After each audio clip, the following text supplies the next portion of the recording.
what led to you both starting Savor the Flavor and deciding to share your recipes with the world? Well, I guess this was 4 years ago, over 4 years ago that we started it. And I was just thinking of a home-based business that the two of us could do together, so that we could have like flexible hours. And I always liked having people over and planning a menu. And I've always gotten recipes from online ever since Emma was about 1 or 2 years old. So I was used to going to recipe sites, and they've changed a lot over time. And I just would spend a lot of time reading recipes online and in magazines and in cookbooks. And I just thought, yeah, it would be fun to do a food blog. And at that time, Emma was 18. And so I thought, yeah, let's do it. She's definitely old enough now to do it. Oh, that's so fun. So how long have you guys been coming up with recipes together? Has this been like an ongoing thing? Well, you want to answer that? Yeah, the last 4 years. We started in August of 2017. So Nice. So Emma, are you a big cooker too then? I actually like baking better. So mom does more of the savory dishes and I do a little more baking, but we both do drink recipes and we do a lot of copycat recipes too. Nice. Well, I'm very impressed with your guys' website. I mean, we'll get into that a little bit more later, but yeah, I'm very impressed with, I mean, the quality, the recipes look amazing. Your reviews are amazing. You guys are just all the stuff you're doing, it's really working. Well, good. Thanks. Yeah, absolutely. So what is each of your favorite things to come up with or to cook? I know you kind of mentioned, Emma, that you like baking, and Brooke, you like more savory cooking. Yeah, like to cook, things that I like to cook. I guess I would gravitate towards like soups and stews and that sort of stuff. I like to cook that. So we have quite a few on the website, some copycat, some not. And I enjoy doing that. Yeah, we have over 450 recipes, so it is hard to choose like just one. So I picked three of my top ones that I really like to eat frequently. So the English coffee and walnut cake is a top favorite. Scottish steak pie, and of course the Starbucks pumpkin spice latte is always a good choice. So those three are popular among our family. And as far as recipes from the blog that I've done in the past year, I think I've been focusing more on copycat. So I like the firecracker chicken from Panda Express. It's a stir fry. Lemon kale, a Caesar salad from Chick-fil-A. I really love that salad, love the vinaigrette. And sofritas with chipotle. Ooh. Emma likes to make it way spicier than I have it in the recipe, but yeah. Yes, I do make it hot. Yeah, so she's kind of adopted that. Yeah. Like, I'm gonna make it for supper and I'm gonna make it way spicier. Too spicy. I don't like it that spicy. No. Oh, that's so cute. I love that though. And it's so cool that you guys keep making each other's recipes and all of your recipes. Do you guys have plans of maybe like a cookbook or something down the road? Actually, no. Probably not. Maybe one day. It's never been a dream, actually, but yeah, I just like doing recipes. Yeah. That's so awesome. So while family businesses are pretty common, family-run blogs aren't. What are some advantages of starting a blog as a mother and daughter duo? Well, I think we can make recipes. Like I do a lot of savory recipes, and we can have them like for supper, or we can have them for dessert in her case, or we can enjoy a really good coffee drink on a Saturday afternoon or something like that. It's just fun because then you can, unlike art, you can eat and enjoy it on a more a different level than if you're just creating something like music or a painting or something like that, which you can enjoy and look at. But you can look at food, you can smell food, and you can eat it and enjoy it at a whole different level, which is a lot of fun. Yeah, all of the senses. Yes, exactly. Yeah. Have you guys done any projects before in the past? Well, I homeschooled Emma, so we had a close relationship that way Yes. anyways. Yeah. So Nice. we're used to spending Yeah. a lot of time together. Yeah. Mhm. Well, that probably makes it nice and easy then for starting Oh, a creative definitely. project. Yeah. That's so great. Do you feel like there's any particular advantages of you guys being in a family and starting this? I guess you did say like cooking the recipes together for dinner and everything, but what about like communication wise or anything like that? I don't know. It's just easier, I think, because we live in the same house. So it's not like you have to like email every little thing or, it's just easier. You can just like, okay, do XYZ right now. It's Yeah. easier to get the workflow done, I think, 'cause faster. I just came back Yeah. from a trip and we were communicating via text, and it was a lot harder because we're used to just being in person doing it. Yeah, Oh, definitely is Yeah. slower that way. yeah.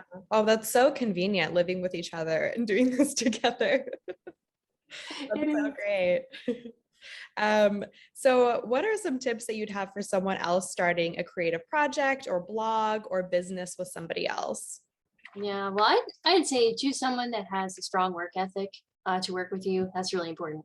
And someone who has traits that complement yours. And so, one reason why I think we work so well together is because my strengths are not necessarily mom's strengths, but her strengths are definitely not my strengths. So, we really complement each other well in a lot of ways.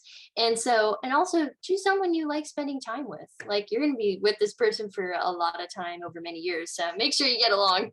Yeah. Yeah. Perfect. And then another really important thing is keep each other accountable. It's so easy to get distracted, especially when you work from home. Like, man, there's so much that crowds your attention as a business owner. So just keep each other accountable and always be willing to learn something new. Yeah, that's Yeah. really important. Oh, Yeah. I love that. Those are all so good. Yeah. Perfect. Let's see here. So, how do you guys break up and organize your tasks between two people for your blog specifically? Well, did you want to answer that or do you want me to? Yeah. Well, so mom is actually kind of more the office manager role for our business. I'm definitely the organizer. Yes, she's yeah. the organizer. The organizer. I'm planner, the person who carries it out. So she creates my schedule for the day and of course her schedule. And so she does the bookkeeping, she tracks analytics, and she oversees content planning. And she also writes our twice weekly email newsletters. Whereas I do more of the computer work. So I'll do basic WordPress support for our website, social media scheduling, pin creation, newsletter scheduling, video creation, and I also do the food photography and styling as well. And that also includes photo management and photo editing. So that keeps me busy. But we both write the blog posts, and Exactly. we both help with going grocery shopping And dishes. That's and important. That's cleaning part of up. blogging is Yeah, dishes. yeah, exactly. Yeah. Getting the supplies, ordering stuff Yeah. for the business and that sort of stuff. We try to do that together, right? Yes. Yeah. That's perfect. You guys are like the perfect duo. You're so right. Like one person's strengths and the other person's strengths, you put them together. That's everything you need for a business. Awesome. There's some things that eventually we'll be like happy to hire out some of it, Yeah. but Yeah. at least for now we can get those bases covered. Exactly. Yeah. That's awesome. So what is each of your favorite parts about co-owning and managing Savor the Flavour? Yeah, well, I just like having a job where I can stay at home a lot because so many kids my age just like they have to like work all these jobs and always be like away from home. I actually love being at home, so I'm like happy to be able to be here a lot. Yeah. And I can spend a lot of time with my younger sisters because they're real. All three of us are really spread apart, and so it's nice to be able to see them a lot during the day.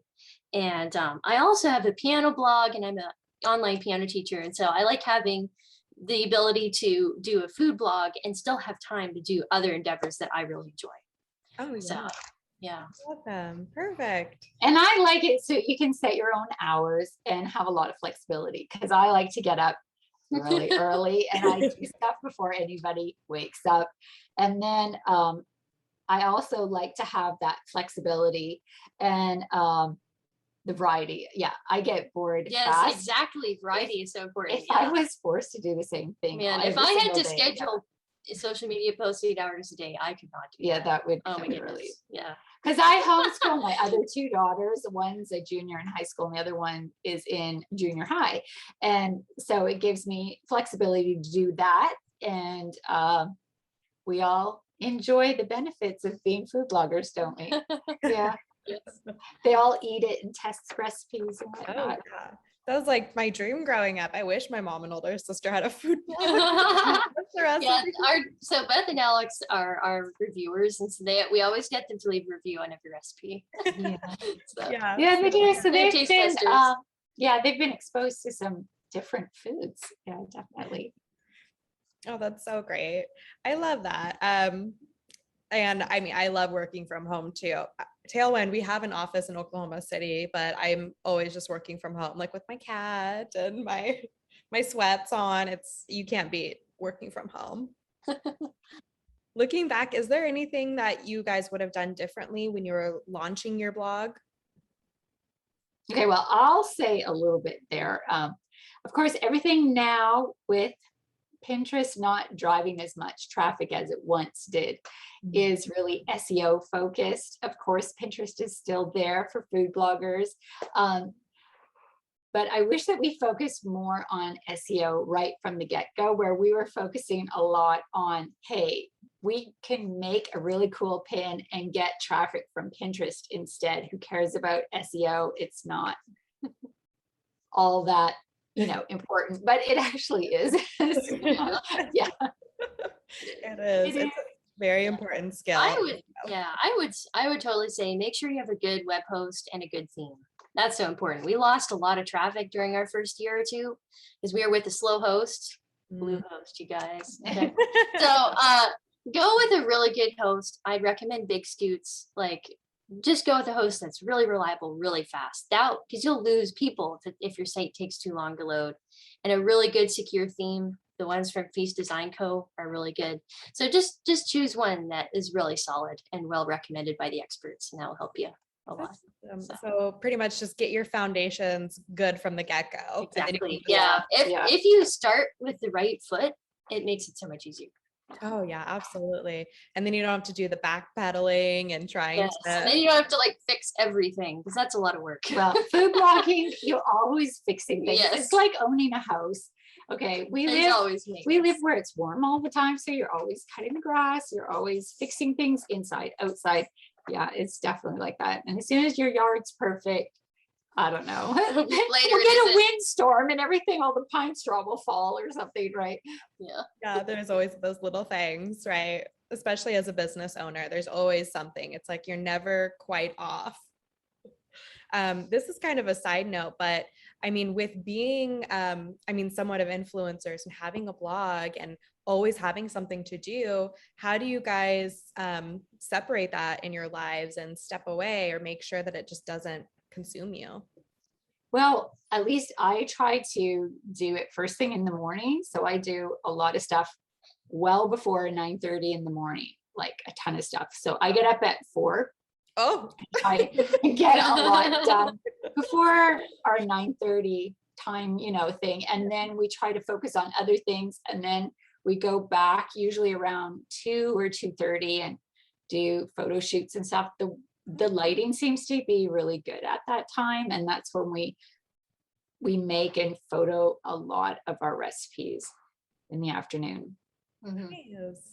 Oh, that's so great. And that's a perfect segue to my next question, which, I mean, your guys' food photos are so good. And oh, thank you. Yeah, they're so beautiful. Like there's some of the most professional looking food photos that I've seen. And I saw that, Brooke, you have a degree in visual arts. Did you teach Emma, or Emma, are you self-taught, or how did you become so good at that? Well, she was involved in photography for quite a few years before she started food photography. So she had I took training. The picture that's this background right now. Yeah, she had training in photography before, and then so she just had a sort of just pivot to food photography, and she really I've also been in art for basically my whole life. I did oil painting for quite a few years. I've done a lot of different art throughout my life, so just learning some basic photography composition skills. It wasn't too hard, too much of a transition. My grandpa's really into photography too, so he was happy to inspire me in that journey. So And to make sure you had all the equipment. yes. So Oh, that's yeah, awesome. so it was just kind of a natural next step. Yeah. for me, That's so. perfect. Well, you have a very natural talent. Oh, thank you. Yeah, and do you have any tips for staging and taking and editing pictures? Glad you asked. Okay, so one thing I would really recommend is develop your style. A lot of people try to like change every photo shoot and do something really creative, and that's fun. But if you're trying to do a business, you have to be practical. And you have to just pick props, pick your background, pick your basic dishes that you want to use, and even pick your basic like poses. And you can reuse that stuff over and over again. Not only will that brand your photos, it saves you a lot of time. So you don't have to think of something brand new every single week for your photos. Yeah. Oh, And that I is- would, oh, yeah. sorry, go ahead. And I'd say don't worry about an expensive camera. You just need an entry-level DSLR, and I shoot all of my photos with one lens, a 50mm 1.8 lens. That's all you need to take good photos. Make sure you stick with either natural or artificial, because if you flip-flop your lighting sources, people will notice that. And then for as far as post-processing, I would say create your own Lightroom presets. That has saved me a lot of time. So when you import your photos into your Lightroom catalog, you can actually apply your preset that you've custom created right to those photos as soon as they're dropped in. So you don't have to even go through and click the preset on each one. And that saves so much time. Then you just got to do a few tweaks for each individual one. Oh yeah. Oh, these are great tips. Thank you. Any other tips? Yes. Okay. So always back up your photos. Okay. Have at least 2, if not 3 copies of your photos. That's really important. You will be surprised how often a hard drive can fail on you. We've had that happen in the past, fortunately not during our business, when we have our business, but yeah, do USB backups, do a cloud backup, do a hard drive backup, do like at least 2 or 3. Yeah. And then and also make sure your photos are really well organized on your PC.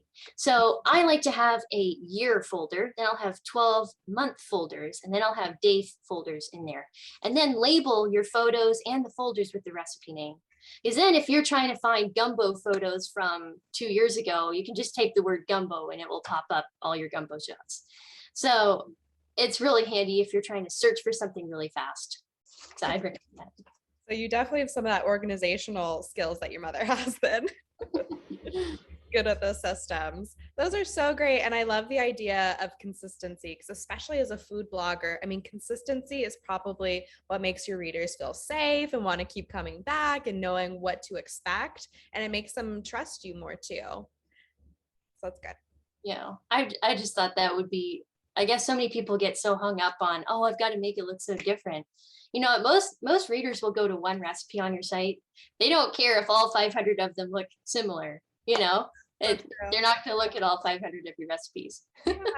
Well, and So. every recipe is different. So you already have some versatility in the recipes. So yeah, that's so great. That's such a good point too, that I'm sure so many people could burn themselves out trying to think of new creative ways to take pictures or spice things up, but that's awesome.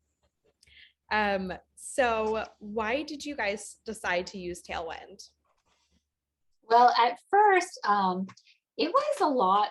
It was really time consuming to always manually pin stuff. And so we were trying to decide which schedule to use. And this was back, I think, January 2018. I don't know. It was a while ago anyways. And we decided, yeah, we better use this because different people recommended it to us, and you wanted to say those people, so right? yeah, we first heard about Tailwind through Food Blogger Pro with Bjork Ostrom. I'm sure you've heard of him, and of course Kate All and Monica Froese recommended it. So, and we also wanted a tool that was approved by Pinterest and approved by Instagram, because we thought that would be really important. So Absolutely. Tailwind checked all those boxes. So, but the reason why we wanted it is so we could do our Pinterest scheduling, because we had so many pins that we were doing, and then we just ended up getting it for Instagram eventually. But yeah, Pinterest, we definitely needed it for Pinterest. Yeah, because we had too many pins to do manually. Yeah. Yeah. And It's have so great. a regular life instead of just spinning stuff all the time. Yeah. Setting alarms on your phone. Yeah. To like schedule pins. Been there. So what is your favorite Tailwind feature and why? I like we just said, I love being able to schedule things. Like it's so simple, but it's just like such a freeing thing. Like you can do it like a week, a month in advance, and you don't even have to think about it anymore. I love that. Oh yeah. But I also love Tail and Create so much too, because it's just really neat to be able just to drop in some photos and there's already presets there. You can just put your text in there, drop your link in there, and you've got your pins made. And that saves so much time. Oh yeah. Yeah. So convenient. So what's next for Savor the Flavor? Well, we're getting an audit with Casey, and he's pretty big in the food blog industry, and he's going to tell us everything that's absolutely awful about our site, and so we're going to fix it. Very little, I'm sure. Your site is great. Yeah. Oh goodness. Yes. Yeah, I would so- recommend if any food bloggers are listening, definitely listen to the SEO for Publishers webinars that Casey Marquis does with Top Hat Rank and Andrew Wilder's on there. It's such good information for SEO and just getting your blog really, really in shape, especially coming into Q4. So Yes, yes. Awesome. Well, thank you so, so much. You guys had so many great tips and it was so great hearing your story. Do you have any last parting words? Well, if you guys are thinking of starting a food blog, you should. It's plenty of room for everybody to do food blogging. And everyone's always looking for what's for dinner, right? yes, that's a question that never goes away. Yeah. So true. We're all looking for recipes on Pinterest. There can never be enough. Awesome. Well, it was so, so great meeting you guys and having this interview. Thank you for taking the time to do it and being part of our case studies. Well, thanks for the Well, opportunity. thank you. Yes, we enjoyed it.